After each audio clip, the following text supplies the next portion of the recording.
রাজ্যের কলিয়াবর সমষ্টির সাংসদ গৌরব গগৈ দুদিনের সফরসূচি নিয়ে বুধবার বরাকে উপস্থিত হলেন।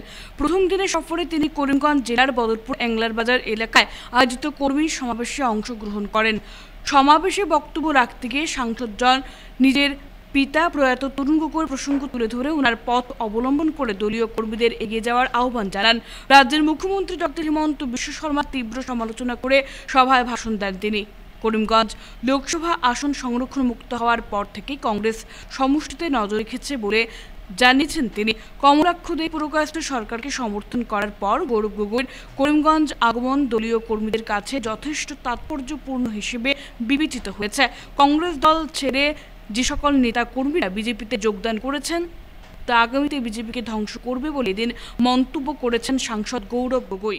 দলটো ক্ষতি কৰিব মই তেওঁলোকক ক'বলৈ বিচাৰোঁ যে আমাৰ কংগ্ৰেছ দলৰ হাতৰ চিনতকৈ বেছি শক্তিশালী কোনো ব্যক্তি নহয়, কোনো শক্তি নহয়।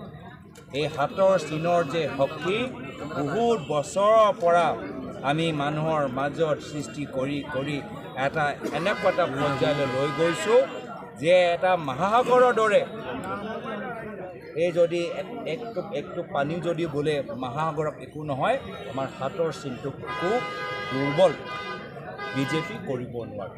কিন্তু যথেষ্টখিনি খহনীয়া হৈছে, এইটোতো স্বীকাৰ কৰিব লাগিব। পিছত যিখন হৈ আছে কংগ্ৰেছত খহনীয়া ভাঙন অব্যাহত আছে, এই ক্ষেত্ৰত কংগ্ৰেছৰ কিমান ক্ষতি কৰিব বা অনাগত দিনত আৰু যোৱাৰ সম্ভাৱনা আছে নেকি? বিজেপি নিজকে দুৰ্বল কৰি আছে। বিজেপি এতিয়া ভিতৰত সিদ্ধাৰ্থ ভট্টাচাৰ্যদেৱ ক'ত, বিজেপি ভিতৰত ৰাজেন গোহাঁই ডাঙৰীয়া ক'ত, বিজেপি ভিতৰত বিজয় চক্ৰৱৰ্তী বাইদেউ ক'ত, বিজেপি ভিতৰত আজি আমাৰ ৰাজেন গোহাঁই ডাঙৰীয়া ক'ত, বিজেপি ভিতৰত আজি ৰমেন ডেকা ডাঙৰীয়া ক'ত?